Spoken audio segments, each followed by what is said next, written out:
Okay, let's rewind just a bit. Last summer, I went on a climbing trip into the Jemez Mountains near Santa Fe, New Mexico. Thank you.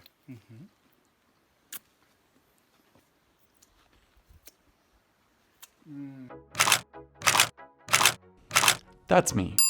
While I was there, I decided I wanted to come back for a proper landscape photography trip, which brings us to now. I just got back and I learned a few things, saw some sights, made a few mistakes, and took some photos that I want to share with you today. So, without further ado, here's my trip.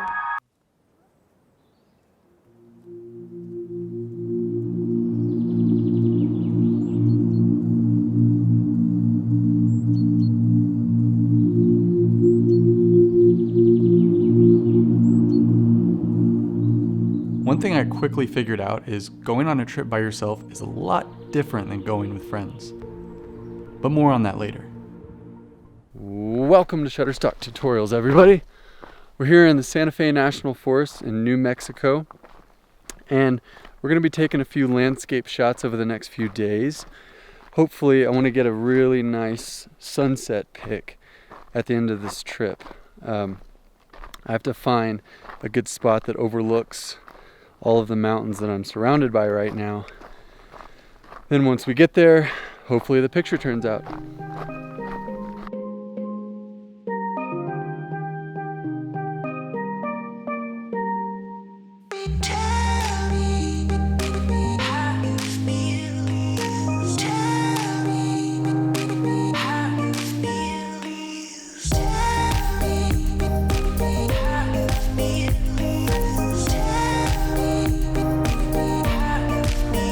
Just dropped my camera.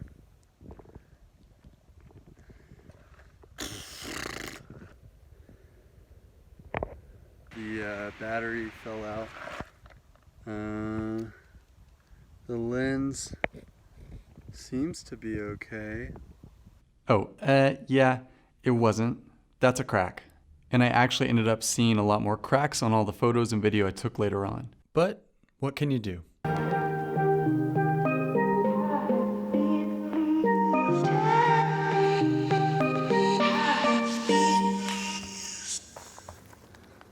I want to take a long exposure shot of this little creek right here.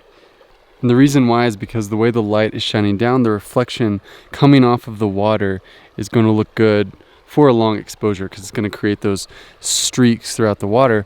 So I brought a 50 mil, but I'd rather use something wider. But I'm like a mile in on this walk. So we're gonna try the 50, see what happens. So I have it all set up, I have the aperture all the way closed, but because it's so bright outside, I just have an ND filter on so I can open the shutter a little bit longer. ISO is at 100, so let's see what we got.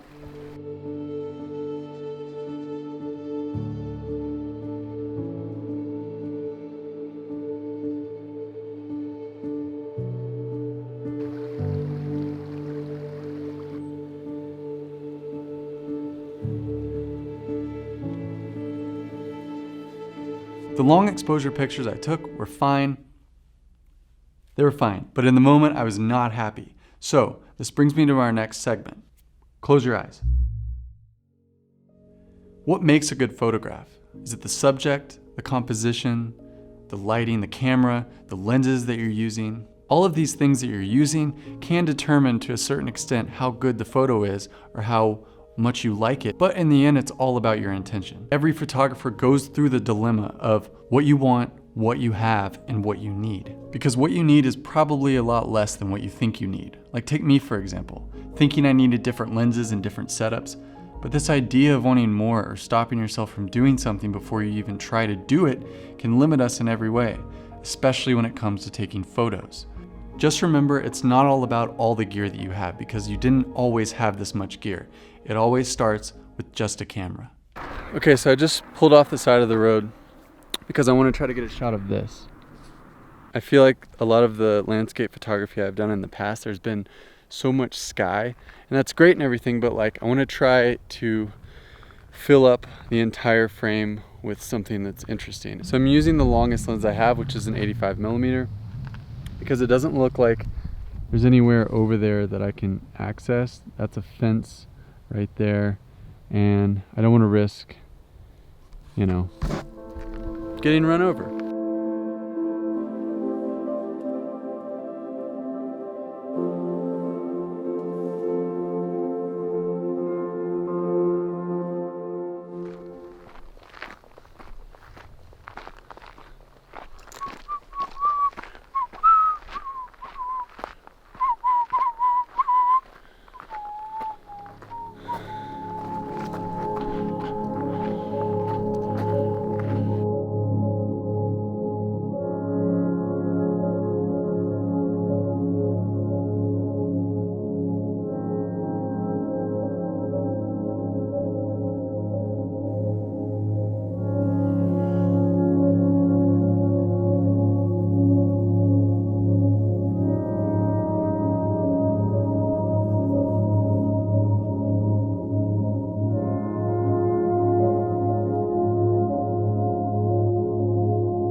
Oh yeah, I finally got my sunset pic.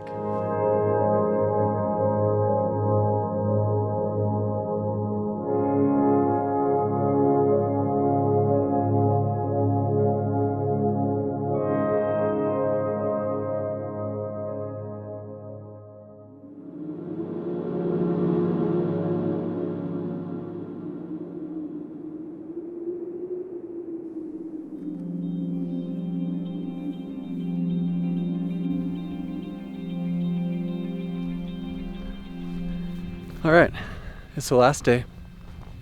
As you can see, I'm kind of in the thick of it. I'm at about 10,200 feet elevation. So I thought I was in pretty good shape. No, not the case. 2 shots I want to get. I want to get kind of volumetric light passing through the shadows and the trees, which is why I'm kind of in the middle of the forest.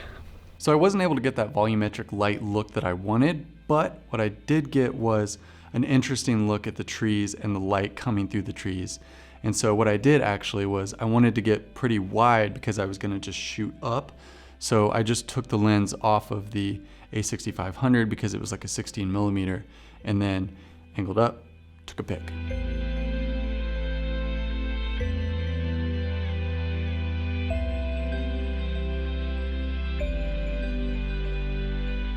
Number 2, I want to try to get another long exposure. I'm not really sure where or what it's going to look like, but I wasn't really happy with the first one. So we're going to try it again. So for this last photograph, I wanted to combine everything that I was working on over the past 3 days. And then I also wanted to use a wider lens than I would normally have liked to use. So in this case, I did end up using a 50mm because I shot at sunset and I did need the ND filter to get a good long exposure.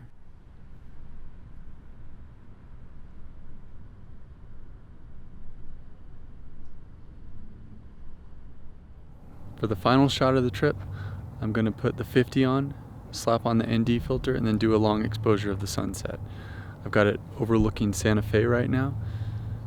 I'm going to set the shutter speed to go off for about 20 seconds.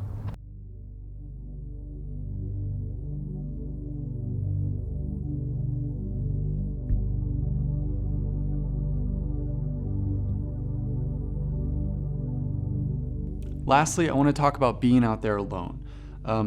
It was definitely an interesting experience because I wasn't expecting to feel as on edge as I was while I was out there alone taking photographs. So the biggest piece of advice that I can give is to just make sure you tell somebody where you're going. If you're going on one of these epic photo quests, just let somebody know where you are, where you'll be for that day, because no photo is worth getting hurt, getting lost, or anything bad happening to you. As for me, I had a lot of fun on my trip. I learned a lot about photography and myself, and hopefully I can take another trip sometime soon. So, until then, I'll see you all on the next one.